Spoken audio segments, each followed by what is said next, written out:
Boa noite, pessoal. Estamos começando mais um Fala aí, Jô, aqui pela rede ConnectV. E hoje nós vamos falar de saúde, outro tema importantíssimo aqui no nosso país. E a entrevistada dessa noite é médica, pediatra, infectologista, doutora em pediatria pela Faculdade de Medicina da USP.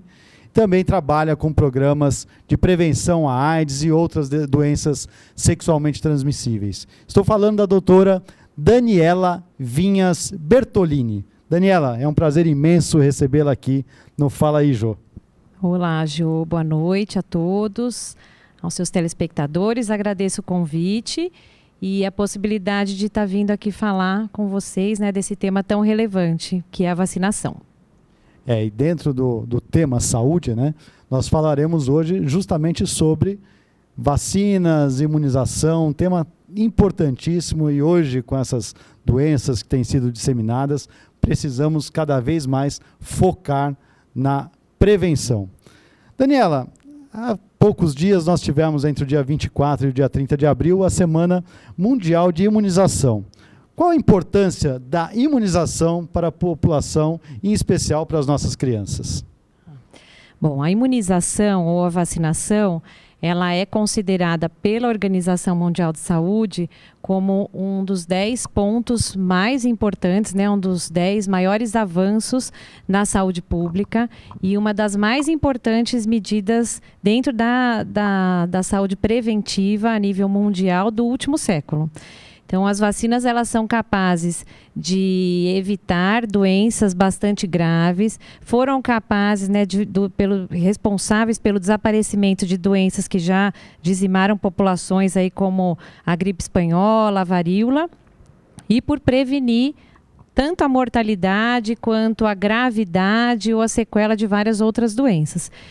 E isso a gente acaba assistindo mais na população infantil, nas crianças, mas é importante na população como um todo, né? Já que a gente recomenda que não só as crianças se vacinem, as crianças têm um número muito maior de vacinas a receber, mas a gente tem que tomar vacina a vida inteira. Então tem vacina para o adolescente, para a gestante, para o adulto, para o idoso, para o esportista, para o viajante. Então tem uma série de calendários aí que existem e todos com a sua grande importância, tá? E por conta, né, de toda essa importância da imunização, a Organização Mundial de Saúde, que é a OMS, a OPAS, que é a Organização Pan-Americana de Saúde, a Unicef, várias instituições muito importantes, criaram a Semana Mundial da Imunização. E nós temos uma específica das Américas, né, que é a Semana de Vacinação das Américas, que foi agora, recentemente, né, terminou agora no dia 30 de abril. E essa semana, ela na verdade é uma força-tarefa de vários países, participam 180 países do mundo, para que a gente consiga vacinar o maior número de pessoas neste momento. Então é importante que se vacine sempre, mas nessa semana tem toda uma força-tarefa e aí várias medidas são utilizadas, né? Então a vacinação nos postos fixos, postos móveis, vacinação casa a casa, vacinação em escola, palestras, oportunidades como a que nós estamos tendo hoje aqui de conversar. E nas Américas a meta era vacinar 70 milhões de pessoas nessa semana. Esperamos que tenham conseguido, né? Com certeza estamos na torcida. E até porque nós temos visto surgir nos últimos tempos diversas teorias de que nós não devemos nos vacinar e nem vacinar os nossos filhos. E algumas dessas teorias partem inclusive de médicos, né, de pessoas mais instruídas. O que realmente está acontecendo para que isso seja disseminado, principalmente pelas redes sociais? Então, a questão da hesitação vacinal, que é o nome correto que a Organização Mundial de Saúde deu, que a hesitação é o quê? É uma recusa, uma rejeição, né, da vacinação. Algumas vezes, que são poucas, porque a pessoa, às vezes, não tem muito acesso à vacina, mas na grande maioria das vezes porque ela recusa de fato uma vacina que está disponibilizada para ela, né? Isso é um movimento que se iniciou há alguns anos. É também uma das grandes preocupações da Organização Mundial da Saúde. A OMS ela tem um plano estratégico a cada 5 anos e que ela lança normalmente algumas metas que ela tem que alcançar. E uma das 10 metas que foi lançada agora em janeiro é justamente sobre a hesitação vacinal, que é um movimento que está acontecendo no mundo todo. Aqui no Brasil, menos do que nos outros países, mas também já temos uma porcentagem grande de pessoas que pensam assim. E é um fenômeno bem complexo. Muitos fatores, né? Tem vários pesquisadores estudando sobre isso. Até tem uma publicação de algum tempinho atrás, com população geral, ele conseguiu listar 122 razões para não vacinar. Justificativas que as pessoas davam para não vacinarem as suas crianças ou para elas mesmas não se vacinarem. Então é um processo bem complexo. E isso acontece tanto na população geral quanto na população da área da saúde.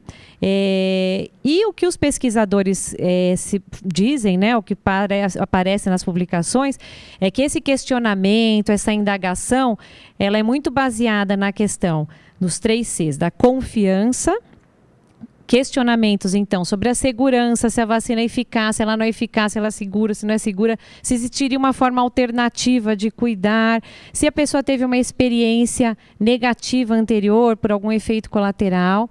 A questão de acesso à vacina, então, de custos, né? Se a vacina é gratuita ou não. E a questão de complacência, que é uma preocupação ou uma indagação se aquela vacina de fato é necessária ou se ela é importante ou não, né? Então, assim, são muitos fatores envolvidos. A maior forma de se combater isso é através de informação. Então, quem luta pelo antivacinismo usa muito das redes sociais de fato para veicular as informações falsas. E a gente está aqui justamente aproveitando esse espaço para falar todas as informações verdadeiras, né?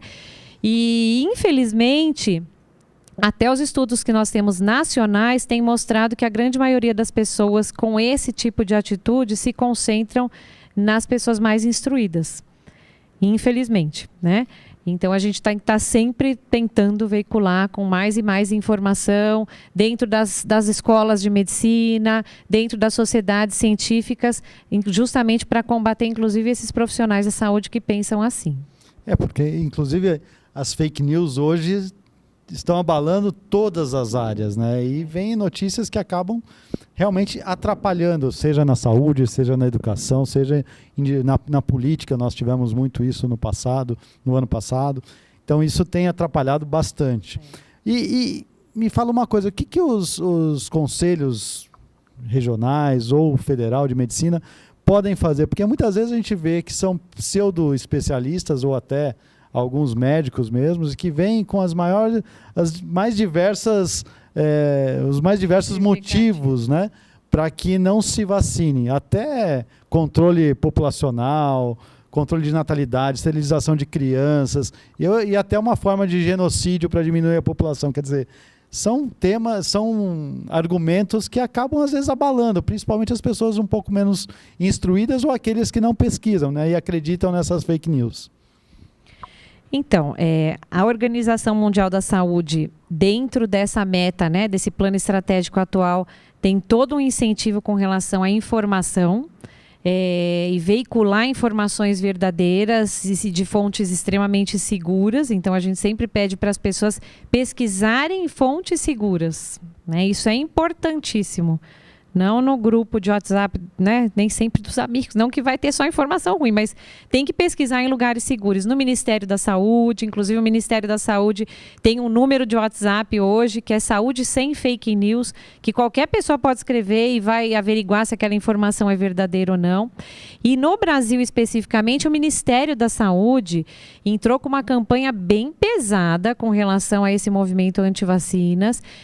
Então, tiveram várias propagandas comerciais que foram veiculadas em redes sociais, nos aeroportos, muita informação, propagandas muito impactantes, né, sobre casos de pessoas que tiveram poliomielite e que são adultas e que não tiveram oportunidade de se vacinar, pessoas que perderam filhos, né, foram a óbito ou que tiveram sequelas importantes. Então, tem todo esse trabalho do Ministério da Saúde com essa informação e veiculação de informações, e as sociedades de classe também têm lutado arduamente contra isso. Então, tanto a Sociedade Brasileira de Infectologia quanto a Sociedade Brasileira de Pediatria, e inclusive a Sociedade de Pediatria de São Paulo lançou, ele tem uns meses, né? Então, contra a prematuridade, contra a sífilis, e tem agora o Abril Azul, que também foi agora no mês de abril, que o lema da campanha era "Eu cuido, eu confio, eu vacino".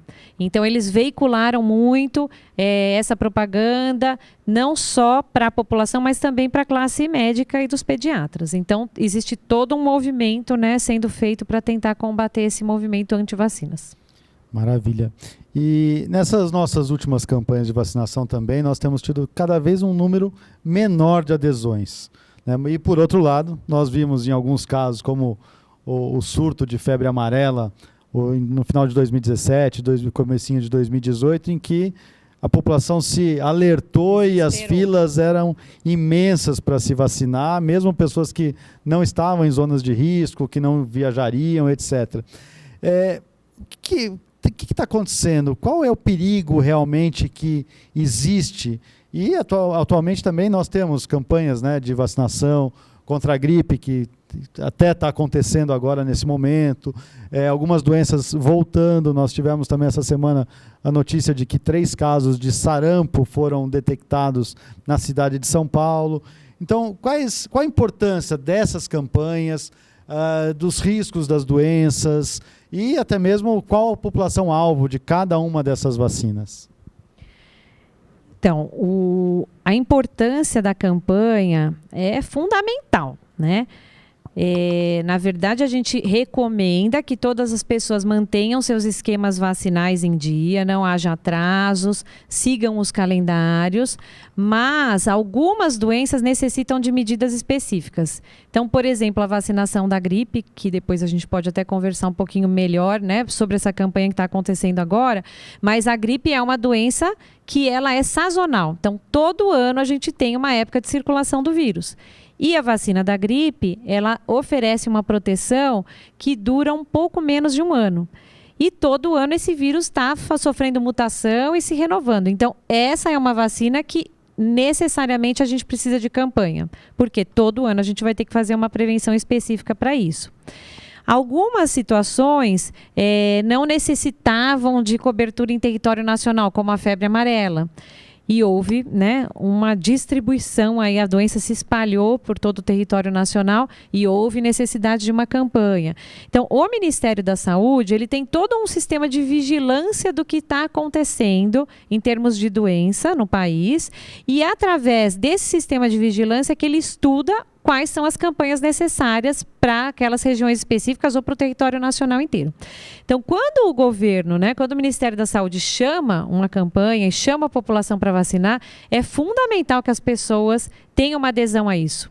Né? Não é sem sentido que existe essa campanha e nem para nenhuma outra estratégia do governo ou a nível comercial ou de nada desse sentido. É porque realmente é importante para aquela população que está sob risco para aquela patologia naquele momento, tá? Então, é fundamental que as pessoas de verdade sigam as recomendações do Ministério da Saúde e que se enquadrem, né, nas campanhas.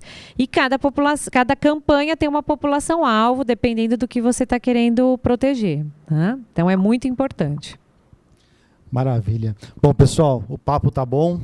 O tema é importante, mas a gente precisa parar um pouquinho para os nossos comerciais. Daqui a pouco a gente volta com o Fala aí, Jô, dessa noite. Até lá!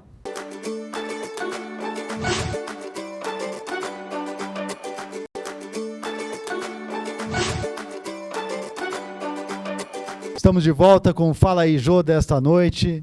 Hoje com a doutora Daniela Bertolini, pediatra, infectologista, e que está batendo um papo com a gente sobre imunização, sobre vacinas. Daniela, voltando agora às vacinas propriamente ditas e algumas campanhas importantes. Atualmente a gente tem também uma forte campanha com as crianças, né, de 10, 11 anos com a vacina do HPV. Tanto meninas quanto meninos, porque não são só as mulheres que têm esse vírus. Inclusive, estava conversando esses dias com um especialista, ele estava falando que cerca de 2/3 dos cânceres de pênis são oriundos da falta do vírus do HPV. Então, quer dizer, os homens são bem atingidos também, né? A campanha fala muito em relação às meninas, mas e os meninos? Também têm que ser vacinados, né? Com certeza. Então, a vacina do HPV, ela entrou para a rede há alguns anos, né? Nós temos 2 tipos de vacina do HPV. A vacina bivalente, que protege especificamente contra o câncer genital, e ela só é disponibilizada e licenciada no nosso país para as meninas, para as mulheres a partir de 9 anos. E nós temos a vacina quadrivalente, que protege para 4 tipos de vírus HPV, que são os responsáveis tanto por cânceres genitais, quanto pelas verrugas genitais, que são as doenças sexualmente transmissíveis. Essas vacinas quadrivalentes, elas estão licenciadas tanto para meninos quanto para meninas, tá? Homens, né, meninos de 9 a 26 anos e mulheres de 9 a 45 anos. Existe o licenciamento no nosso país para receber essa vacina. Pelo Ministério da Saúde, a vacina ela está sendo utilizada para meninas de 9 a 15 anos incompletos, então 14 anos, 11 meses e 29 dias, e para os meninos, atualmente de 11 até 15 anos incompletos. Mas para os meninos, como faz menos tempo que ela entrou, ela está sendo ampliada a cada ano e também vai chegar no 9 a 15 como as meninas. Os meninos são uma população fundamental da gente vacinar, né? Então, as mulheres, elas normalmente acabam traduzindo mais a manifestação do HPV por conta do câncer de colo de útero. Mas a gente sabe hoje pelos estudos que os meninos, né, os jovens e os homens, são grandes portadores de vírus. Eles complicam menos, mas eles têm muito vírus HPV. E eles são os transmissores dos vírus para as mulheres, né? Então, alguns estudos mostraram que dentro de jovens de 16 a 25 anos, mais da metade deles são portadores de algum tipo de vírus HPV. E desses, quase 40% são os tipos oncogênicos, que são os tipos que são capazes de desencadear o câncer. Então, vacinar os meninos é fundamental, tá? A vacina do HPV, ela infelizmente passou por uma grande confusão, uma grande fake news na implementação nas meninas há uns anos atrás, né? Que ela foi veiculada a efeitos colaterais graves. Algumas meninas falaram que ficaram paralíticas, sem andar por um tempo. E aquilo, assim, não era um efeito colateral possível, né? Não foi uma coisa... A vacina não causa isso, a vacina não tem o vírus vivo do HPV. Ela é incapaz de causar doença em qualquer pessoa. Ela vai ser capaz, sim, de prevenir que você fique doente. E isso acabou abalando muito a campanha. Tanto para as meninas e depois para os meninos também. E talvez até essa colocação de alguns tipos de câncer que abalam e acabam abalando, inclusive, a masculinidade dos homens depois, né?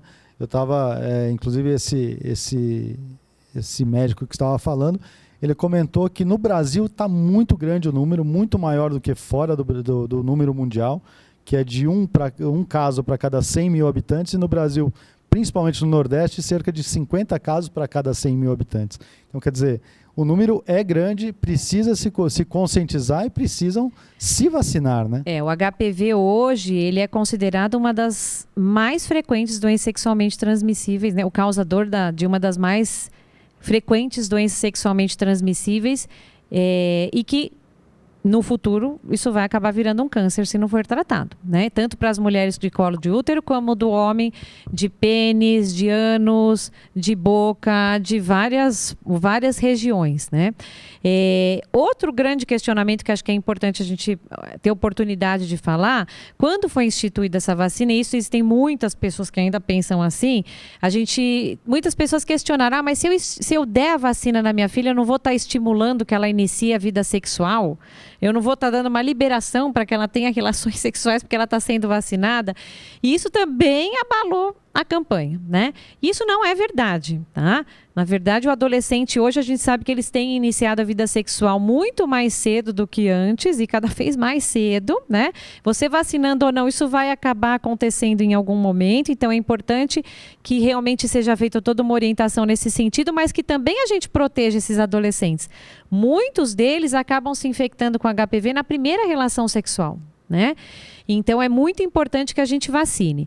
E cientificamente, né, a vacina ela é aplicada nesta idade justamente para que a gente consiga proteger esses adolescentes antes do primeiro contato sexual que ele tenha e porque biologicamente a vacina vai funcionar mais e vai produzir maior quantidade de anticorpos se for aplicada nessa fase. Então, esse é o melhor momento para vacinar. Então, é importantíssimo. E além das campanhas, também o Ministério da Saúde tem o calendário anual de vacinas, né? Como que funciona esse calendário? Então, existe o calendário de vacinação das crianças, né? Que esse acaba sendo mais seguido, né? Que inicia-se já ao nascer e as crianças têm vacinas para tomar até mais ou menos os 5 anos. Depois nós temos as campanhas e aí o calendário entra novamente no calendário do adolescente, que a primeira vacina que é dada é a do HPV, que até antes de entrar na adolescência, que é a partir dos 9 anos, né? Depois disso, nós temos o calendário dos adultos, das gestantes e dos idosos, todos eles disponibilizados gratuitamente em todas as unidades de saúde do Ministério da Saúde. E esse calendário, todos eles, importantíssimo de que seja seguido, né? As crianças, elas têm uma frequência nos serviços de saúde muito maior do que o adulto e do que o adolescente. Porque tem as consultas de rotina com o pediatra, então é muito mais fácil da gente fazer uma vigilância e um monitoramento e um reforço das medidas de vacinação nessa população. Mas o adolescente e o adulto são pessoas mais difíceis da gente conseguir laçar. E então a gente não pode esquecer, né? Tem que lembrar que tem que levar o adolescente para vacinar. Hoje em dia existe disponibilidade pelo Ministério da Saúde da vacina do HPV, a vacina de meningite C, a vacina da difteria e do tétano. Então, assim, hepatite B, para quem não recebeu, tem uma série de vacinas que esse adolescente precisa receber, né? E é lógico que o adolescente sozinho é muito difícil que ele vá tomar. Precisa que os pais levem, sensibilizem, né, da importância e, em caso de dúvida, leve o adolescente para conversar, porque isso é muito comum hoje eles questionarem também se aquilo é importante, se não é importante. E todos os profissionais de saúde estão disponíveis para conversar e explicar para esses adolescentes da importância. E aí entra, inclusive, a figura dos professores, né, para colocar para esses adolescentes a importância da vacinação. Então, quer dizer, pessoal, se cuida, vacina, porque é importante. A vacina é um assunto que ela permeia vários campos, né?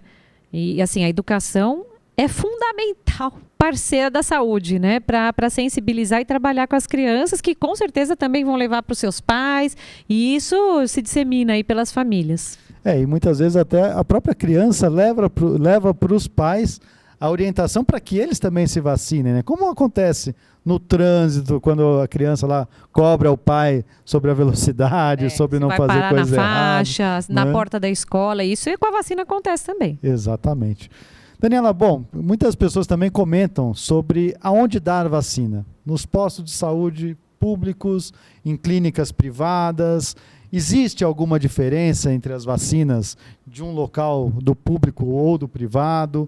É importante que a gente use os postos ou pode também usar as clínicas privadas sem problema?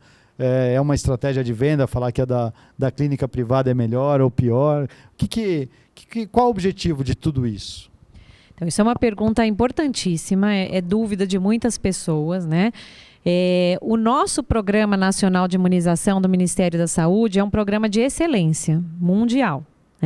Nós temos a felicidade de poder oferecer à população todas as vacinas que são recomendadas pela Organização Mundial da Saúde a nível nacional. É um programa que se esforça muito para pegar, inclusive, populações que moram em áreas muito retiradas e de difícil acesso, para que a gente tenha, de fato, coberturas vacinais excelentes aqui. Mas o mundo da vacina é um mundo em constante modificação. Vacina é uma área que se estuda muito, né? E então, todos os dias tem novidades nas vacinas, trabalhos científicos saindo e as vacinas tentando avançar para que proteja melhor e cada vez mais a população. Então, nem sempre o Ministério da Saúde consegue avançar na mesma velocidade que as clínicas privadas de vacinação. Então, algumas vacinas existem de fato na clínica de vacinação privada e não existe no Ministério da Saúde, como, por exemplo, a vacina que foi muito falada aí há um tempinho atrás, né, por conta aí dos acontecimentos, do falecimento do neto do Lula, que houve todo aquele receio, a vacina das meningites, né, das meningites meningocócicas. Então, essa é uma vacina que existe, a vacina do meningococo C, disponível pelo Ministério da Saúde, que de fato é o meningococo que mais circula aqui no nosso país e responsável pela grande maioria dos casos, mas existem outros tipos de meningite meningocócica, como a B, a A, a W, a Y, e essas hoje só existe disponibilidade em clínica privada. Então, todas as pessoas que tiverem possibilidade de ampliar o seu calendário vacinal, não escolher de dar só na clínica, mas ampliar para essas outras vacinas que não existe disponibilidade pelo Ministério da Saúde e receber nas clínicas privadas, é interessante que receba sim, tá? E nós, da saúde, que trabalhamos com isso, a gente sempre fala que todo médico deve orientar os seus pacientes da existência dessas vacinas, né? Às vezes a gente não pode também julgar a pessoa e achar, nem vou falar porque ela não vai ter condição de dar, ou eu não vou falar porque ela não vai achar importante. Então, tem que ser falado. Todo paciente tem direito de saber, né? E se ele vai dar ou não, aí é outro departamento, mas é importante que isso seja sempre dito. Até porque a importância de se tomar, de se dar a vacina aos filhos, independe muitas vezes da própria classe social, como você mesmo falou, nessas pessoas que estão tendo um certo bloqueio às vacinas, né? As pessoas mais humildes muitas vezes são as que realmente vão lá e vacinam. Né? Com certeza. O que a gente vê na prática, às vezes a pessoa pede até, eu já cheguei a atender caso assim, a pessoa pediu para a madrinha dar de presente de aniversário a vacina. Se apertou, dividiu, parcelou, mas ela entendeu da importância daquilo para proteger o filho ou para se proteger e ela dá um jeito e vai. Então, a gente não pode julgar a pessoa previamente que ela não vai e que não vai ter como e você privar ela dessa informação. Todo mundo tem direito à informação. Com certeza. Bom, Daniela, pólio, sarampo, febre amarela, muitas doenças estão voltando ou correndo o risco de voltarem ao nosso país, né? Principalmente por problemas sociais, o problema dos refugiados que têm vindo de países com grandes problemas. Como nós podemos fazer para combater esses males que até pouco tempo eram considerados erradicados e até controlados no nosso país, e também algumas doenças que a gente sabe que não existe vacina, por exemplo, AIDS. É um grande problema ainda da humanidade, já talvez não como era antigamente, porque existem tratamentos, mas é uma doença que marca a pessoa, né? Então, o retorno dessas doenças que são preveníveis por vacinas é um grande problema mundial hoje, né? As pessoas se movimentam, né? Então, pessoas que estão lá na Ásia vêm para o Brasil, quem está no Brasil vai para a África, quem está na África vai para a China. Então, as pessoas se movimentam. E para que não haja o retorno dessas doenças, tem que manter o calendário vacinal em ordem. Essa é a grande estratégia, né? Altas coberturas vacinais na população protegem de grande maioria dessas doenças graves. Então, cada um tem que fazer sua parte, o governo tem que fazer a dela, o Ministério da Saúde fazer a dela, de ter as vacinas, prover a população de vacinação, fazer as campanhas antivacinismo, mas cada pessoa também tem que ter a responsabilidade de manter seu calendário da sua família em ordem, né? Essa medida já conseguiria proteger muito, né? Porque, infelizmente, nem todo país interpreta essa situação desta forma. E nem todo mundo exige que a sua população esteja com a cobertura vacinal em ordem, tentando atingir o 100%, né? Que é impossível, mas que a gente sempre busca o 100%. E aí o país acaba ficando sujeito a situações como o que aconteceu recentemente com o navio, né, em Santos, que tinha tripulação infectada por sarampo, porque veio de áreas que nem tinha exigência total da vacina e acabou trazendo o sarampo para cá novamente, né? Então, o Ministério da Saúde e a Secretaria de Saúde foi super pronta, assim, arquitetou uma campanha de um dia para o outro, eles conseguiram vacinar 10 mil pessoas de um dia para o outro, todo mundo que saía, que entrava do navio, mas escapou, que tem casos que apareceram como você citou, né? Então, para que isso não aconteça, é importante que o governo faça a sua parte, mas que cada pessoa também faça a sua de manter os seus calendários em ordem. Porque, infelizmente, sempre nós vamos acabar recebendo pessoas aqui no país que não estão vacinadas e que podem vir no período de incubação de algumas situações e que acaba disseminando a sua doença por aqui, né? E assim como a gente vacinado também não vai levar a nossa doença para nenhum outro país. Agora, essas outras vacinas que não são preveníveis por vacina, cada uma tem uma estratégia de prevenção, né? O HIV, né, o AIDS que você citou, é uma doença que infelizmente hoje não tem cura, não tem uma medida eficiente através de vacina de prevenção, mas existem muitas medidas de controle. Inclusive, hoje, possibilidade pelo próprio SUS de uso de medicação para prevenir que a pessoa se infecte em pessoas que estão em situações de alta vulnerabilidade. E tem muita gente estudando para chegar na vacina, né? Então, assim, é o que eu falei, um mundo super dinâmico das vacinas e tem muita gente estudando para chegar lá. Mas, enquanto não existe, todo mundo também tem que se informar como fazer essa prevenção para que não se infecte, não só do HIV, mas de uma série de outras situações aí que existem. Bom, pessoal, um tema importante, de suma importância e de uma grande necessidade para todos, mas está chegando ao fim. Doutora Daniela, eu gostaria que você deixasse a sua mensagem final, sua mensagem para todos os pais, para todos os adolescentes e também para as crianças que se vacinem, né? Bom, eu queria deixar aqui como mensagem final um chamado aí para a campanha de vacinação contra a gripe, que está acontecendo em território nacional do dia 10 de abril até o dia 31 de maio. O dia D da vacinação é agora no sábado, dia 4 de maio. Todas as unidades vão estar abertas no sábado. Existem populações-alvo, né, que já pega grande parte da população. Crianças até 5 anos, 6 meses a 5 anos. Gestantes, mulheres que acabaram de ter bebê, os idosos, pessoas com doenças de base. Todas elas são elegíveis para receber a vacina pelo Ministério da Saúde. E, como eu disse, todo mundo tem que ter direito à informação. É importante que todas as pessoas do Brasil se vacinem. Então, mesmo quem não está nos grupos, podem se vacinar, devem se vacinar. Muitas empresas têm promovido campanhas e as que não promovem, as pessoas podem procurar as clínicas de vacinação também individualmente para se vacinar. Então, vamos nos vacinar, tá?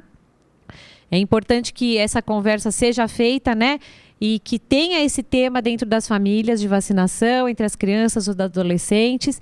E eu vou deixar aqui 2 perguntas que é de um grande pesquisador aí de vacina, que é de um artigo que saiu na Science, que é uma grande revista aí da área médica, que foi questionado qual a grande pandemia que a gente está sob risco, né, a nível mundial e dentro do globo.